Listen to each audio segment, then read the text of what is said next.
आज की वीडियो में हम बात करेंगे कि आखिर बस के बिजनेस में कितनी प्रॉफिट मार्जिन होती है, आखिर बस के बिजनेस को करने में कितनी कमाई होती है। पिछले वीडियो में हमने बात किया था कि बस के बिजनेस को कैसे किया जाता है, किन किन प्रोसेसों से आपको गुजरना पड़ता है, कैसे परमिट लिया जाता है और अन्य किन किन डॉक्यूमेंट की, किन किन दस्तावेजों की आवश्यकता पड़ती है। सारी इंफॉर्मेशन हमने पिछले वीडियो में बता दिया है। अगर आपने वह वीडियो अभी तक नहीं देखा है तो मैं डिस्क्रिप्शन में उसका लिंक दे दिया है। उसके साथ ही साथ आपको आई बटन में वीडियोस दिख रहे होंगे, वहां से जाकर आप उस वीडियो को देख सकते हैं और बस के बिजनेस को आसानी से समझ सकते हैं। तो सबसे पहले कमाई भी तो देखनी पड़ेगी कि आखिर इस बिजनेस से कमाई कितनी होती है। तो मान लीजिए आपका बस, एक उदाहरण से हम समझते हैं, आपका बस ये स्थान से बी स्थान तक जाती है, यानी ए शहर से बी शहर तक जाती है। तो इस दौरान में आपका जो बस है उसको बीच में लगभग 100 किलोमीटर सफर तय करना पड़ता है। ऐसे में आपका बस 100 किलोमीटर दौड़ता है। तो इस दौरान पे आपका जो 100 किलोमीटर दौड़ेगा और उस हिसाब से आपका एक व्यक्ति की, एक यात्री का किराया होता है 140 रुपए। मान लेते हैं 100 किलोमीटर आपकी वाहन दौड़ती है और उसका किराया होता है एक यात्री का 140 रुपए। अब बात करेंगे कि एक कॉमन रूप से एक पैसेंजर बस या किसी भी प्रकार की बस जो होती है लगभग 2.5 किलोमीटर प्रति लीटर मतलब कि तेल खपत होती है। हाँ, अगर 2.5 किलोमीटर आपकी बस दौड़ती है तो 1 लीटर डीजल यहाँ खपत होती है।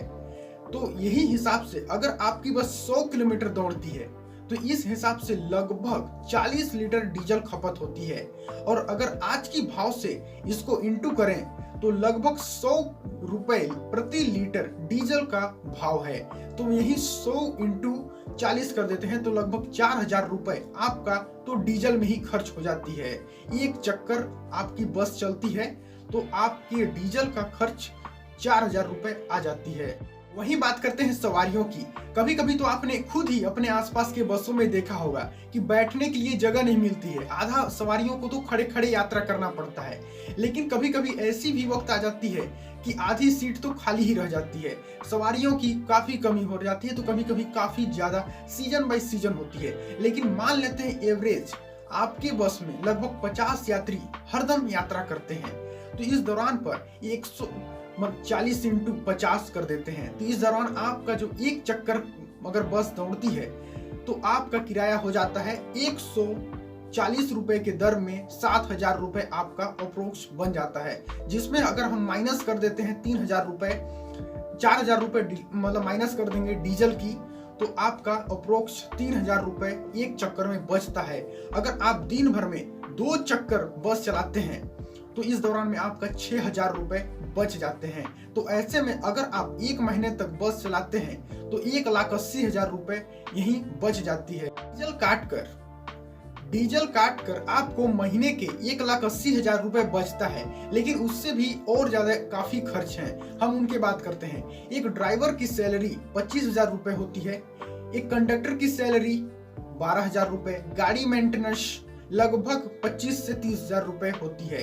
तो यही 1,80,000 रुपए में हम लोग सब टोटल खर्च जोड़ के 62,000 रुपए माइनस कर देते हैं तो लगभग 1,15,000 या 18,000 रुपए बचता है। जिसमें से आप अप्रोक्स मान लीजिए 18,000 रुपए और मेंटेनेंस या अदर खर्च में जोड़ देते हैं तो आपका बच जाता है 1,00,000 रुपए। यही 1,00,000 रुपए आप महीने के कमाएंगे बस के बिजनेस से।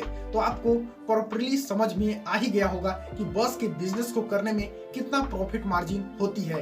तो आशा करता हूँ वीडियो आपको समझ में आया होगा, क्योंकि बस के बिजनेस से ढेर सारा पैसा कमाई हो सकता है। क्योंकि आप 1,00,000 गुणित अगर 12 करें तो 1 महीने के साथ साथ 12 महीने में आप 1 साल, यानी 1 साल में आप 12 लाख रुपए इस बिजनेस फील्ड से कमा सकते हैं। वीडियो कैसी लगी कमेंट बॉक्स में कमेंट जरूर करें। और ये भी आपसे कहूंगा कि वीडियो में अगर कोई भी पार्ट मिस हुआ है, अगर आप पूछना चाहते हैं तो नीचे बेहिचक कमेंट करें और वीडियो को लाइक जरूर कर दें।